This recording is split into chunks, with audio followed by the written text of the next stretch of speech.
Well, here we are. It is Friday night. It is the end of the week. It's the frickin' weekend, baby. Let's try to have some fun. Thank you for everybody who is tuning in with us. Anything happened tonight? Anything newsworthy? I mean, what are we going to talk about for the next, 45 minutes or so? I don't know. Maybe the fact that CM Punk is injured. He does need to have surgery. That was a major bombshell announcement. For those who watched Rampage tonight and might have been equally as confused as everybody else, here is what is actually the case, now confirmed by AEW. In case you missed it, CM Punk is not relinquishing the AEW World Championship, even though that is what Chris Jericho said not once but twice on commentary tonight. Punk said wait a minute. How can you mess that up? Didn't they tell commentary what was going on? That's the interesting thing is I don't know how that signal gets crossed. I don't either. Unless they didn't tell commentary that ahead of time and just kept it very close to the vest. We had a conversation going on some chat line, and I said, "Is he relinquishing the title?" And nobody commented for a while because I don't think anybody knew. I didn't know. Yeah, there were in that chat, we had 3 people who said he relinquished it, and then I said, I don't think so. And, it was, again, very, very confusing. Thankfully, Excalibur came back during the main event and clarified that CM Punk will not be relinquishing the championship. He is taking time off, and they will be crowning an interim AEW World Heavyweight Champion at Forbidden Door. So what's going to happen on Wednesday? I believe I have this right. Sid, back me up on this. There will be a battle royal to open up the show. That winner will face Jon Moxley in the main event of Dynamite, and the winner of that match will go to Forbidden Door and compete to crown the AEW interim champion. So we'll get one competitor on Wednesday, and then we don't know how the other competitor will be determined. But it seems that don't make a damn bit of sense. It's a little convoluted for me. An interim champion, until the champion comes back, then you got to give the title back and then fight for it again. Well, no, they'll have a unification match. They did this with the TNT Championship with Sammy Guevara and Cody Rhodes, which was, I think that was a little more appropriate because Cody was only going to be gone for a couple. Well, actually, that doesn't really make sense because Cody was only going to be gone for. This makes more sense because that's what I'm trying to say. It's been a long day, folks. I'm trying to get my brain right. I've been up since 3 a.m. This makes more sense to do in this case with Punk going to be gone for an extended period of time. Well, how long do we know? No, I would. What we know is what we saw on the show tonight. So. Well, I would forget. They can do what they want to do, but I would forget the interim stuff. I just crown a new champion, and now Punk he's doubly teed off because now he had to give it up because he was injured and hadn't come back and challenged for it again. I don't know. I'm kind of down with the interim idea, SB3. I kind of prefer that. That's because you live in Ohio. That's why. All right, maybe it is what it is. Yeah, I don't know. I kind of like this better. I think it would have felt very hollow to me to tell that 7-month story of CM Punk climbing back to the championship, winning his first title in over 9 years, and then a week later it's over. It's just over. It's done with. Everything that they built, everything they had planned up to that point is now thrown out the window. At least with this, it's not thrown out the window. It's not thrown out the window anyway. You can still make the story that he just had bad luck. Then you get the people pulling for him again. You're almost back to where you were 6 months ago with still more expectations on the way.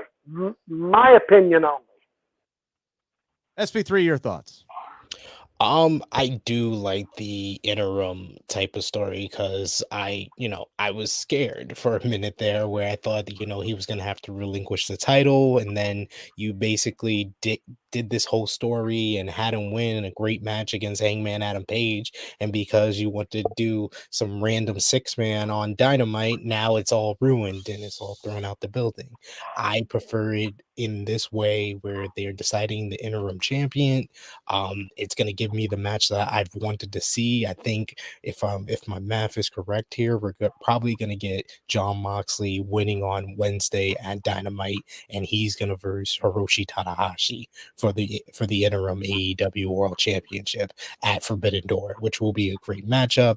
So I like all of this. I think that in the long run, it might even lead to an interim AEW World Champion of MJF versus a returning CM Punk as the AEW World Champion, which I'm all for 100%, but this was very confusing how it all went down. And you would think that, with all the build up to it and, CM Punk telling everybody to watch the show, that they would have had all their eggs and ducks lined up a little bit better. So the message came across a lot better than it did.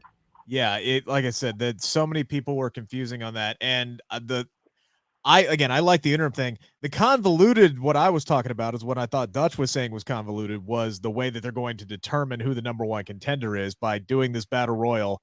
But Jon Moxley just goes from he's the 4th rank. Jon Moxley's 4th rank. Now he's going up and he gets a bye. And whoever, he's going to end up. It's just a really weird way of doing it. I don't know if you could have done, I don't know, take the top 4 and done like a 4-person tournament or something like that. That might have been a way to do it, but this seems a little weird to me.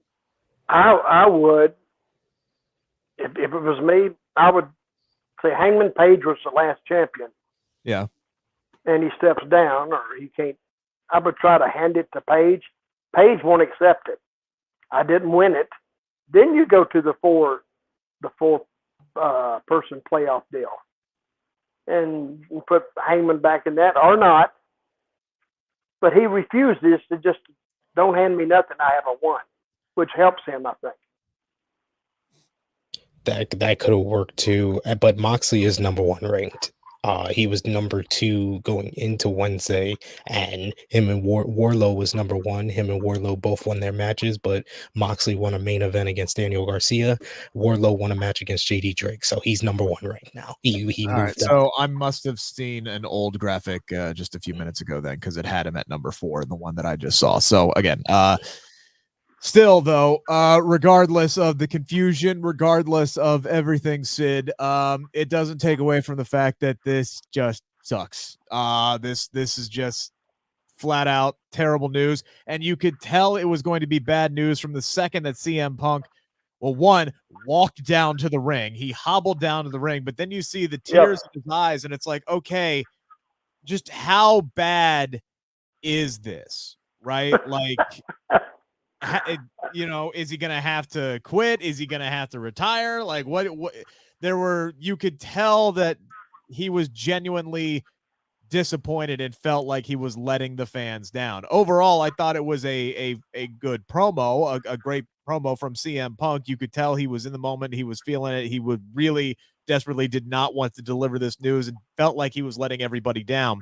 But I mean, man, injuries happen, right? Like this, it's one of these freak things. He gets hurt in a match on Dynamite, and now boom, everything's into chaos here. But yeah, man, this just sucks. I thought he was crying because he's small. He saw SmackDown too.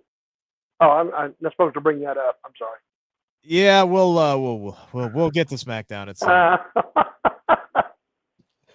eventually, but yeah, you knew it was bad from the moment he came out and he was limping. The moment he stood in the ring and you saw his eyes were like bloodshot. He had tears in his eyes already before he even started talking. I thought the promo was really good. It definitely good promo. Yeah, he knows how to talk. He knows how to get the people's attention, and he knows how to build up to the announcement. And then they did a great job. I get it. I get annoyed with both AEW and WWE when they do the close up on the fans, but there are instances where it was very appropriate. And when CM Punk announces that he's injured and he needs surgery, and you just see the one fan just go, Yeah. That was just perfect. That was pitch perfect production on their part to catch that fan with that reaction, because that was the reaction of the whole entire world watching from home.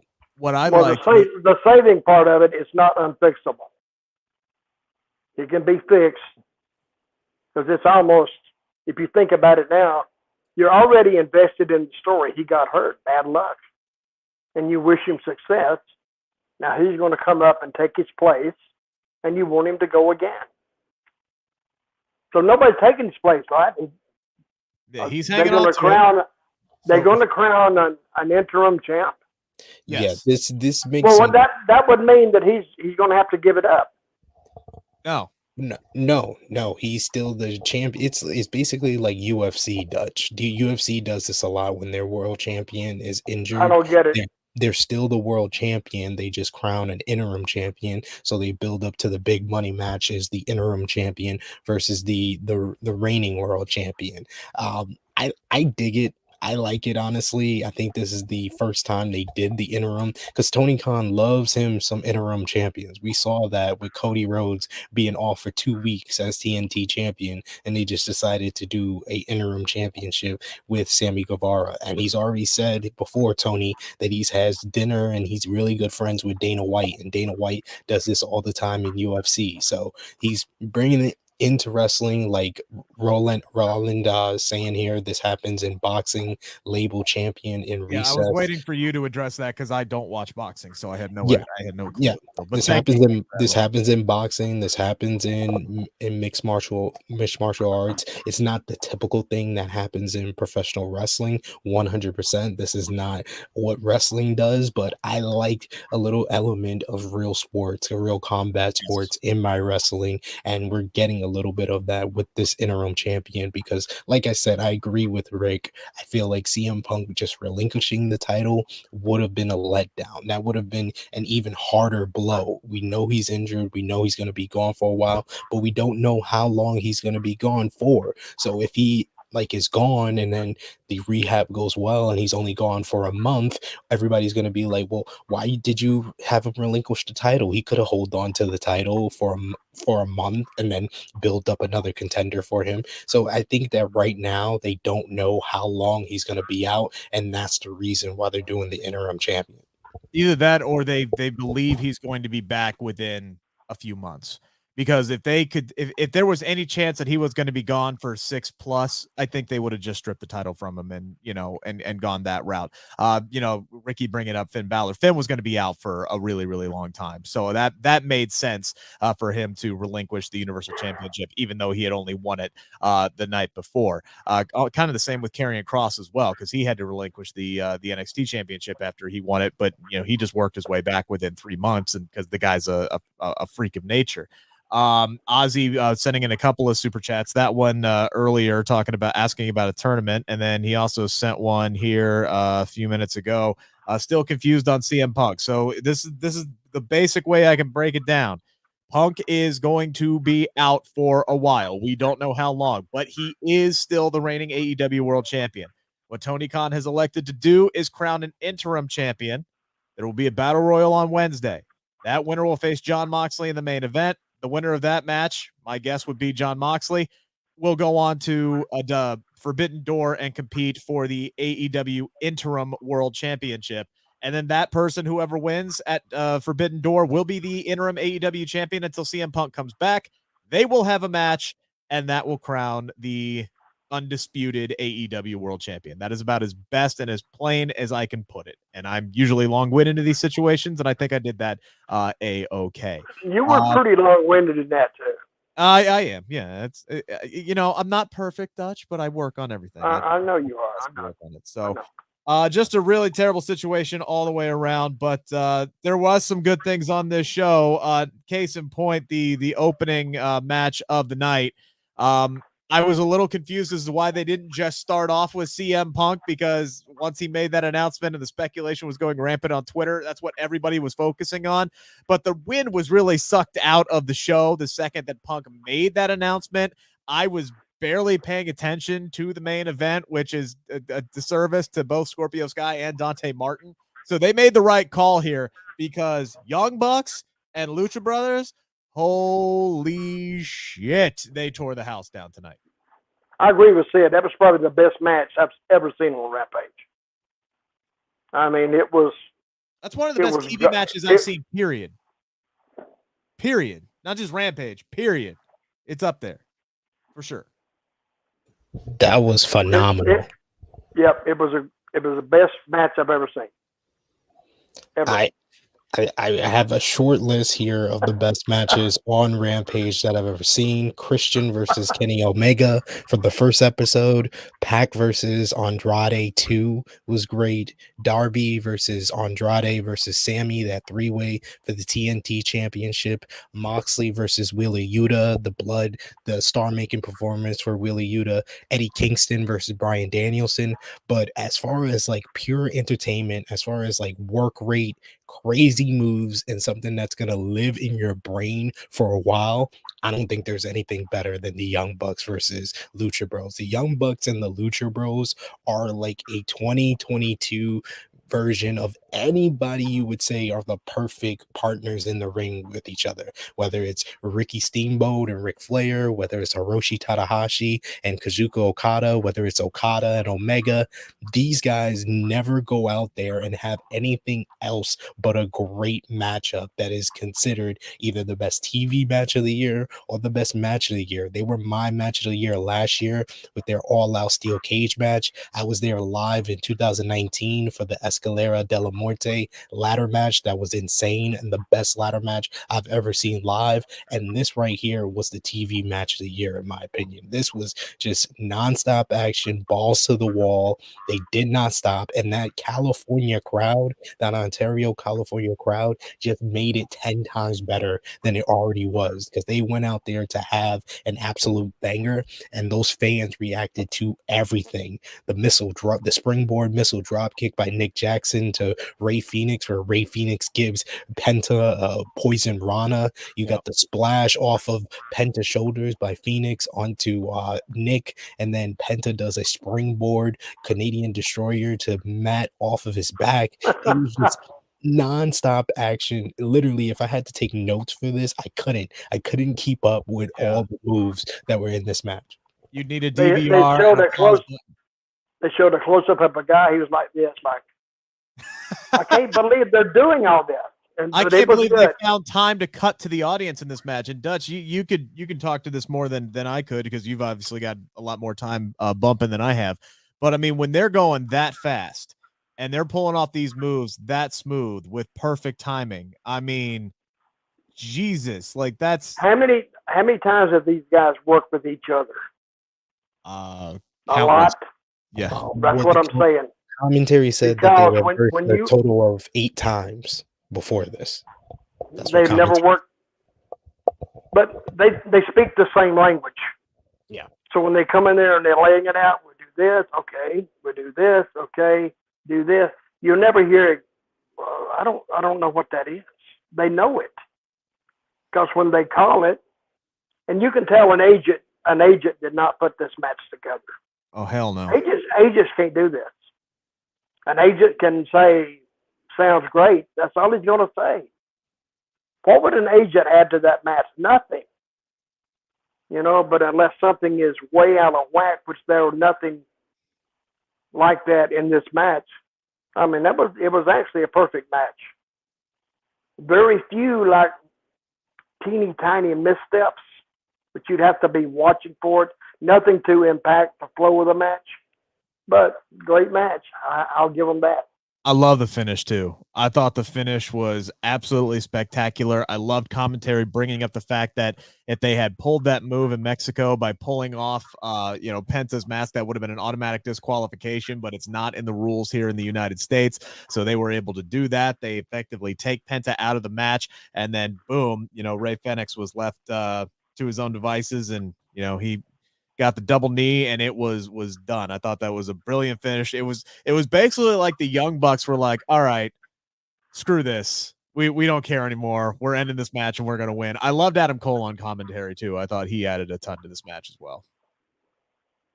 Yeah, he was great. Yeah, he was great on Wednesday during the 10-man tag, and he was great here. Yeah, I love that the Young Bucks, that's kind of their thing against Penta and Phoenix. They know to just take off the mask, and these guys are gonna try to hide their face, and it gives them the advantage because that's how they beat Phoenix and Pac before on Dynamite. But yeah, I mean, I see a bunch of people name dropping other great TV matches this year. Page versus Danielson was great on Dynamite. Cody versus Sammy Guevara, the ladder match was great on Dynamite, but this right here, I think it's the crowd. The crowd is what amps it up. There's a whole bunch of elements Dutch will tell you that makes a great matchup, and it's the work rate, it's the story that they tell, it's the performers in the ring. But sometimes, Dutch, you can attest to this. The crowd elevates a match even further, and I feel like the crowd was the key part that made this different from all the other matches people are naming in here. Well, the crowd can certainly enhance a match on the performer side, on the wrestler side, because now you start feeling the crowd, and they can carry you to do things that you never would thought you could do. I knew these guys could do it. I didn't know their timing was perfect. I mean, I'm not the style, I'm not so much a fan of the style, but you have to admire the artistry that these guys can put together without killing each other, without anybody getting hurt, with the speed, with the precision of what they did, and it looked good. So if I was a fan and I've never seen wrestling before, and I sit down and I go, that match would have hooked me. I said, damn, what am I missing here? Then, of course, I turn on SmackDown, and then it all goes to hell in the handbasket real quick. Well, I thought they did a really smart move of putting Starks and Hobbs just squashing two dudes. I didn't even catch who the guys were. I thought that was very smart because I think anybody else, if they had tried to put an actual match on like right after that, it would have been like they were wrestling in, sand. In comparison to what, these guys were putting on. So I think that was a very good, quick palate cleanser. Get Starks and Hobbs back on. Not a whole lot to really talk about there. But I do want to move on to Athena, Kira Hogan, in a really, really good match. A few clunky spots there. I think Athena was just a little bit ahead on a couple of spots there, but overall, her first match, Sid, tonight in AEW, loved it. So happy she's here. So happy to be watching her on television again. And yeah, man, she's they hit a home run in bringing her in. Yeah, I really liked her entrance gear with the wings and stuff. That was very nice. Straight out of Stark Industries. Kira Hogan's new theme was on point. Love that as well. Love Stokely Hathaway with his little inset promo as well. But yeah, I think these two ladies worked really well with each other. I would say that was Kira Hogan's best showing in AEW so far. And Athena got to look good. And I like the fact that she's going back to calling her finisher the O-Face. Great stuff in my opinion, calling that the O-Face. But that finisher is a phenomenal. It's another one where, like Dutch says, if you're someone new watching, she's gonna get your attention because she has a unique look to her. She had a whole bunch of confidence going into the match with the little brush off her shoulder, and then that finisher, the top rope stunner, it's something unique that no other woman is doing in professional wrestling. Good match, great match. So just a little bit of interference, but not enough to matter. And you talking about, the way the girl was dressed. Dante Martin is going to be a star because how good he is. He came out in all black and a T-shirt tonight. I think he needs to do a little bit of wardrobe addition, put a little color on, and go from there. Because that black just makes him look like he just come out of the backyard. I mean, maybe nobody, Rick's backyard, but maybe nobody told him that. But I think if he just puts a little color on and gets him some kind of a jacket or something, I think, you're going to be impressive both ways, especially on the entrance and in your work. Then you become a star. Dress for the part you want. Like I said, I was out for the majority of the main event. All I really saw was Scorpio Sky get the win tonight. And then close. They were running out of time. And and I saw him hobbling at the end of it, if I'm Tony Khan and I'm seeing that on my screen, I'm going, for the love of Jesus, no, you be okay, damn it. Did you guys catch any more of this? Because I was trying to figure out on Twitter and social media what the hell was actually going on with the AEW title at the time. No. Yeah. I didn't see him hobbling, but yeah, I did. I think it was like one of the spot. I think it was when Dante did a dive onto him where I started seeing that he was like hobbling and limping. But yeah, like Dutch says, Dante Martin, he just has hops, and the way he just jumps from move to move, whether it's the dive to the outside where he does a flat foot jump to the top ropes and then springboards, or him going from the floor to me, it should be physically impossible to do that.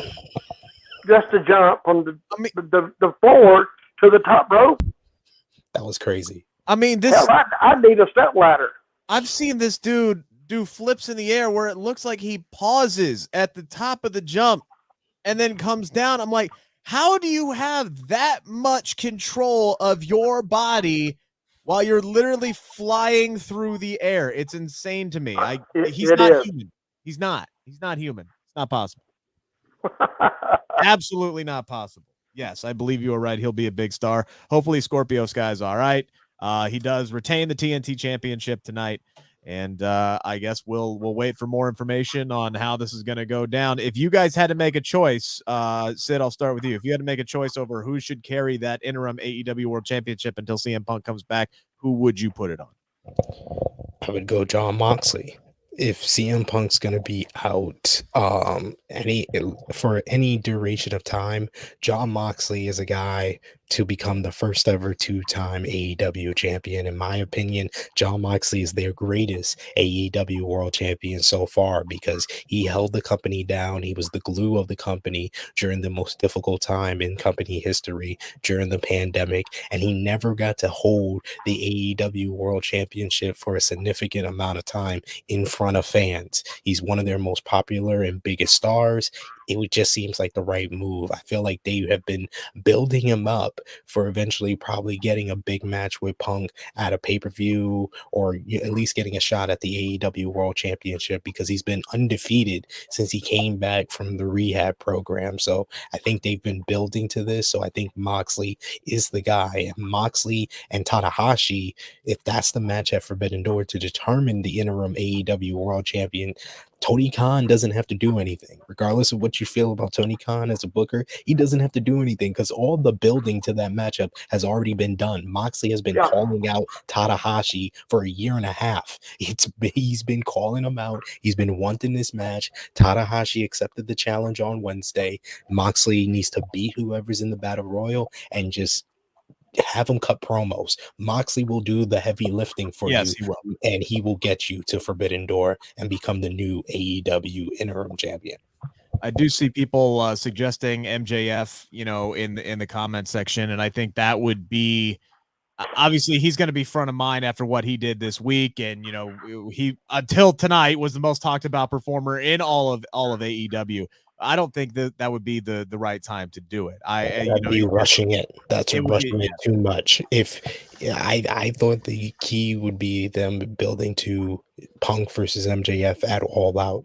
If Punk is not available for All Out, then do Moxley versus MJF at All Out, because that would be 2 years to their first meeting at All Out 2020, where Moxley wasn't supposed to use the paradigm shift, and he beat him with the paradigm shift. So MJF can say, yeah, you've beaten me, but you needed to cheat to beat me, and it was all Wardlow's fault for distracting you. So it brings everything together. It brings MJF's last feud. It brings MJF being the hot commodity that he is right now with his feud with the company and with Tony Khan, and he can go back to a guy that he had a great match with at All Out 2020, and then another great match in Chicago at All Out 2022.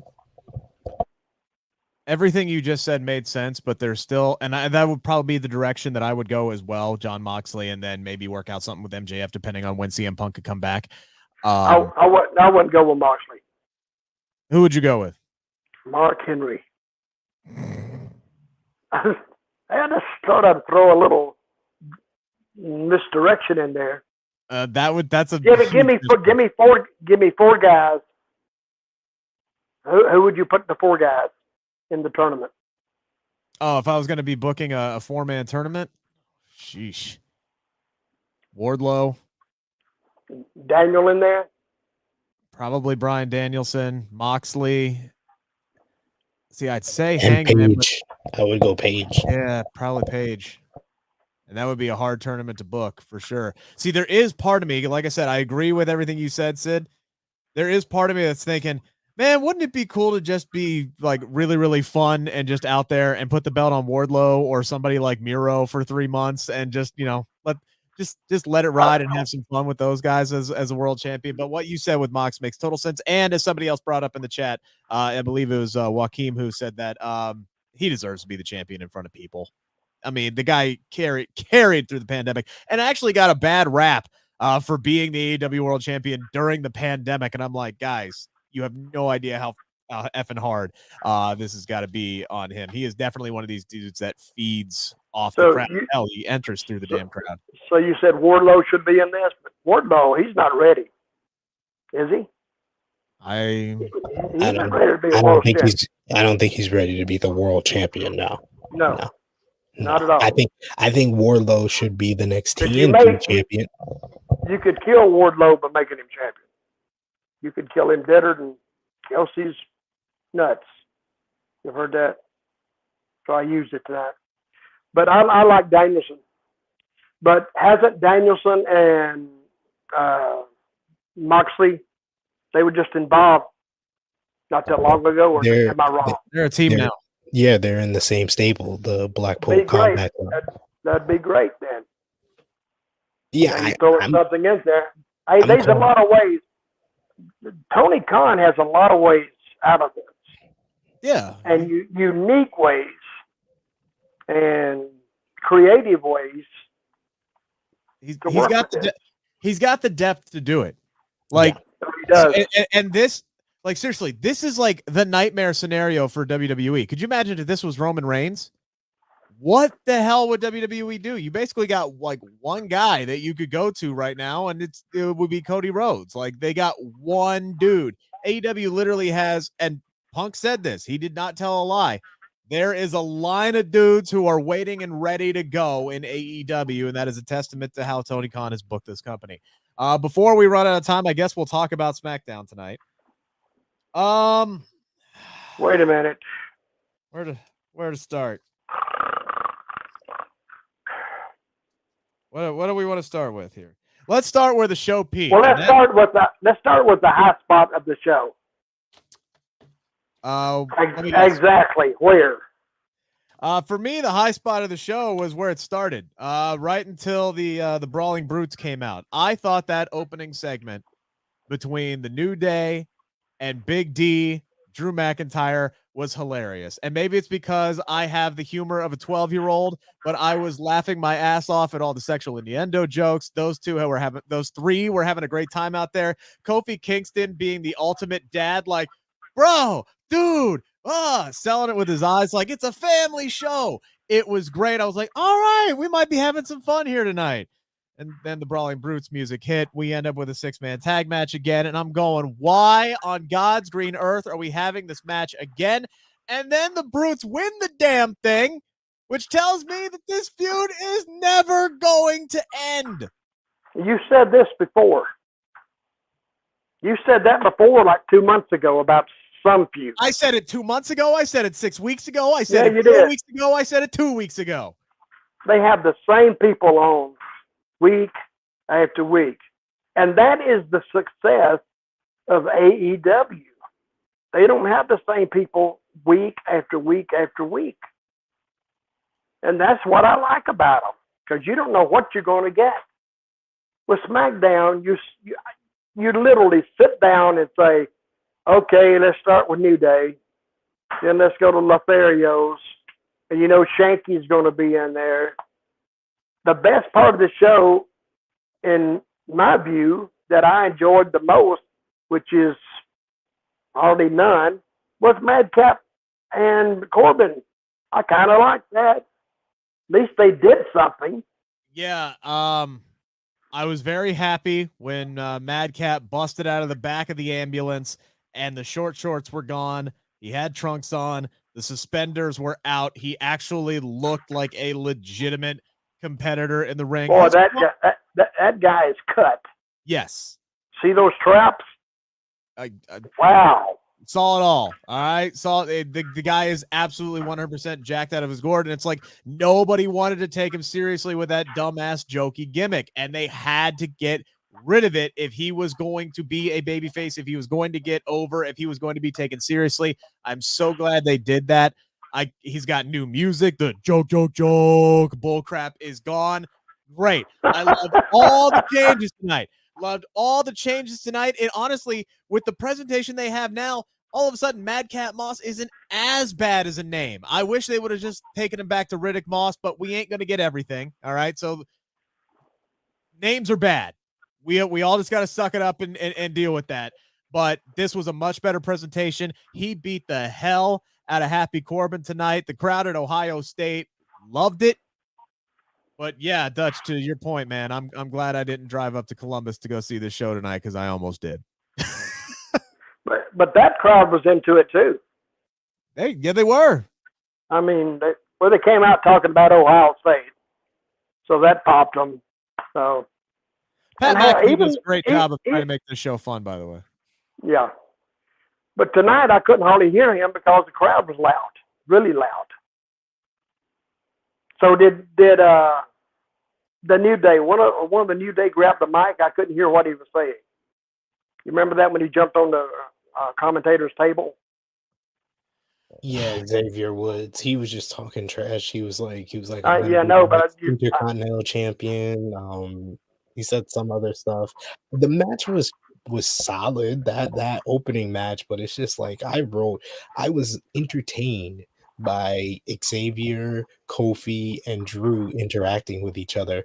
As soon as the Brawling Brutes music hit, my eyes rolled in the back of my head, and I'm just like, why is this feud still going on? And then you knew they were coming. Yes, and then the match ends, and it's like, this feud still isn't over? Yep. This feud still isn't over? No, but it's fresh now because Drew McIntyre's involved. It's fresh now.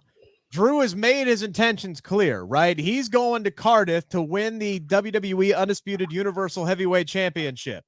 He didn't say he was going to beat Roman Reigns for that title, but that's his goal. So, of course, his first match after declaring that he's going to go win the heavyweight championship in the UK, he loses. So, there's that. And look, James bringing this up. Why do y'all talk about SmackDown if you don't like him? It's not about not liking WWE or not liking anybody on the show. It's just the fact that we are paid here to be analytical. We are here to give. Did James send any money? No, not on that one. No, then you can't ask that question. I'm sorry, James. It's like, seriously, like this show was good for a lot of last year. And ever since they have cut the roster down and moved everybody over to Raw, it has not been good on a week-to-week basis. I'm not going to come up here and lie to you and say I'm enjoying what I'm watching from week to week because then I have no credibility. And it has nothing to do with the talent. It has everything to do with the talent and the situations the talent are put in, and that falls directly on WWE creative. And it's like there was a tweet put out by WrestleVotes, right? So like it's an insider Twitter account that has had accurate reports in the past.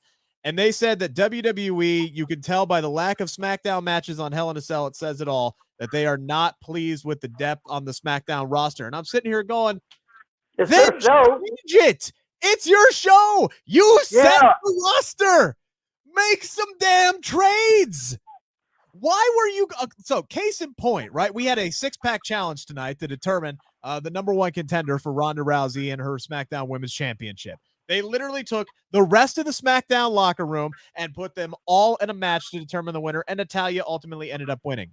This was the quietest match of the night because the crowd was not invested in any of the 4 heels. And then you have, as talented as Raquel Rodriguez is, still a new, fresh baby face that the crowd isn't 100% invested in. And then you had Aaliyah, who the crowd is also not 100% invested in. You were going to book a SmackDown superstar in Naomi to be the challenger for the Raw Women's Championship at Hell in a Cell. You have a Raw Women's division that is 13 deep. Why could you not apply that same logic if you were totally fine with doing a SmackDown superstar challenging for the Raw Championship? So, you're in a tough spot here. Why didn't you just take any of the Raw superstars and move them over to SmackDown to challenge Ronda Rousey? They that'd did. be an airplane ticket. All it would be to get them down there. They did though. Lacey Evans going to be on the show next week, maybe. Or Lacey possibly, Evans. They think. Or Lacey Evans. She Hopefully. debuts on SmackDown. They move her over to Raw for no damn reason, and now they have moved her back over to SmackDown. She ain't had a damn match yet.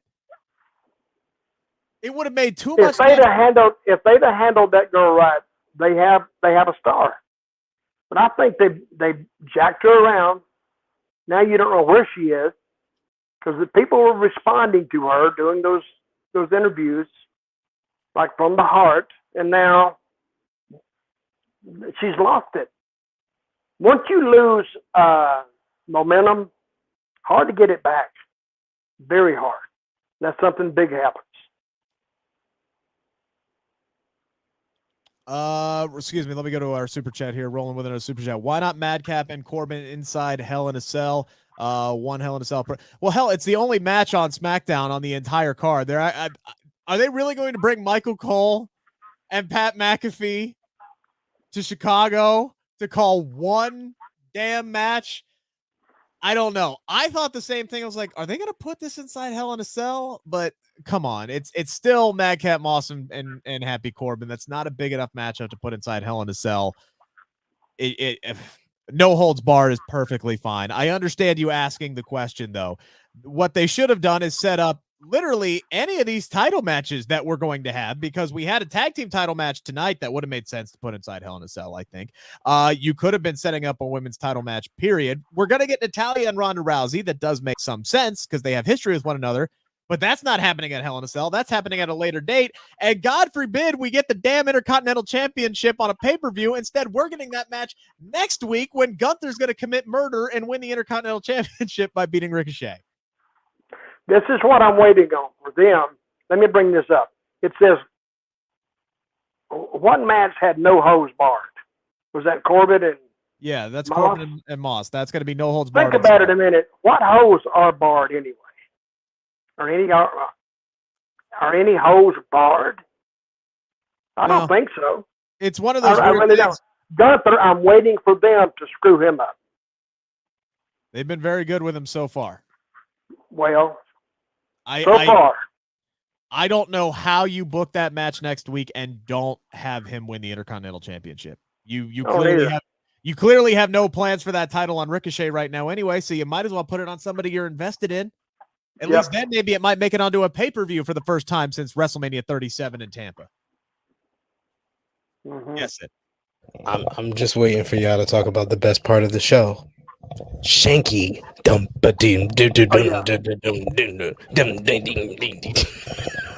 Shanky, the best part of this show, ladies and gentlemen. And he got the girl to dance with him. That's great. So, where'd you go, Rick? Ricochet's next feud after he drops the Intercontinental title, by the way. Who, the girl? The announcer girl? Sorry, who we were talking about. That would be good. Because I do believe Ricochet and Samantha are dating in actual life. So, yeah, there you go. That's his. So are they really? Yeah. So it's going to be Ricochet versus Shanky for Samantha. That's going to be after he drops the IC title. Mm-hmm. Shanky's going to get over as a huge skyscraping level babyface. You broke me with that comment. What else happened tonight? I did love the ending. I did love the ending with Sami Zayn. I did too.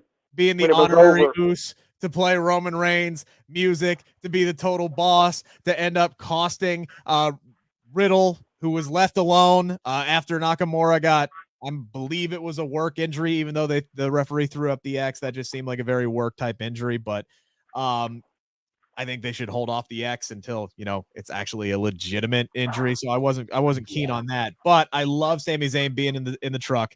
I love Sami Zayn being the one to play the music and going out there to celebrate with the Usos.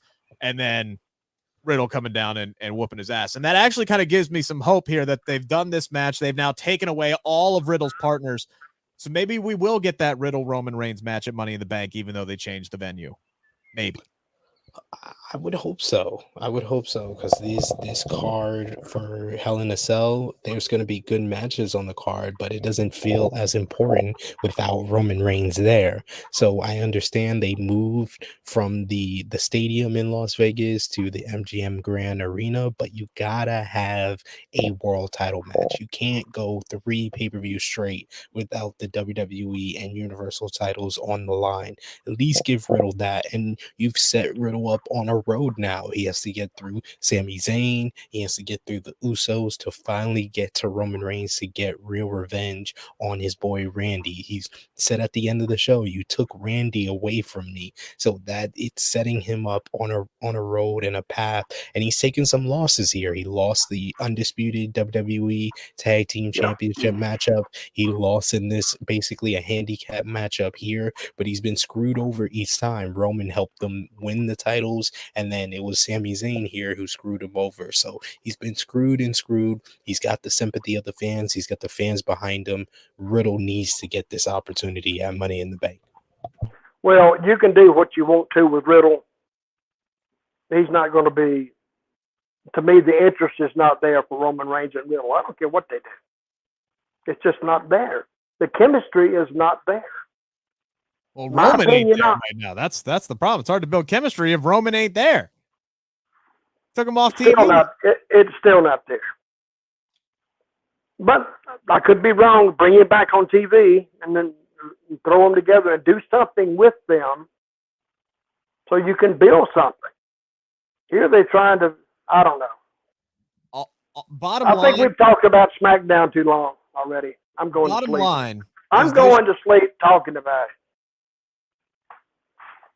No, Roland, I was not surprised that the Usos helped Sammy. I think once they were getting jumped and they realized that Sammy did him a solid, it would have been a dick move to just kind of leave him there to get, his ass beat by Riddle. So I think I think that was the smart move, and that's what made sense creatively. So no, honestly, I wasn't surprised with that. So we do appreciate all the super chats here today. The bottom line is with SmackDown is they need more bodies. They need more bodies badly. They need to add some depth on both the women's division and in the men's division. And that may be happening next week as Max Dupree is going to be introducing the first clients in Maximum Models. To me, he's dead already. He's dead on arrival. I don't get that at all.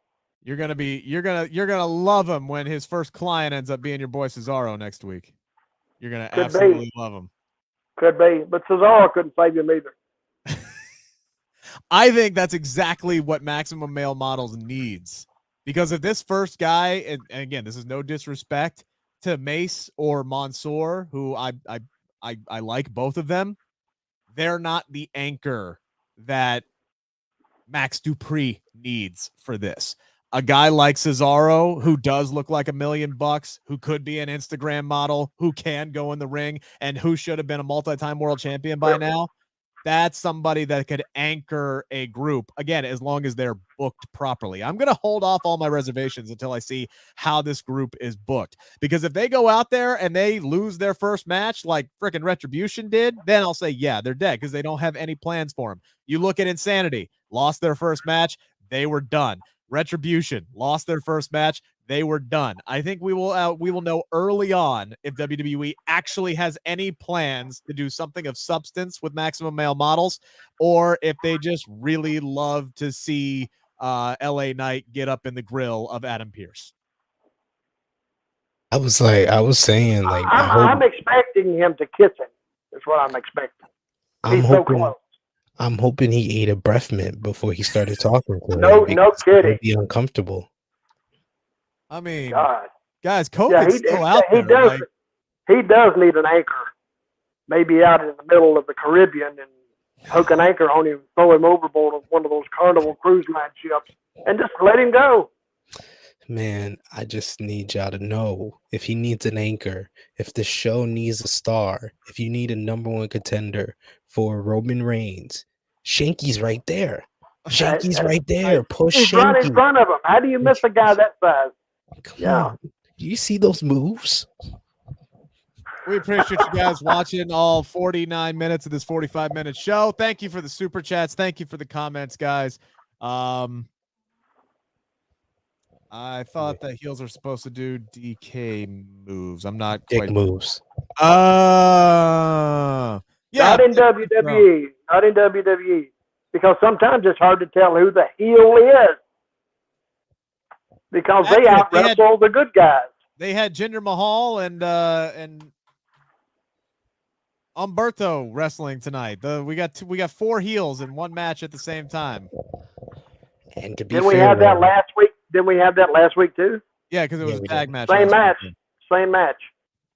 To be fair, Roland, I don't know what was moving on Shanky when he was dancing. So he's a baby face, and he's doing. We're done. We're done for SP3 for Dutch Mantell. Thank you, everybody. I'll talk to you next week. I think he's wrapping us up. I think so.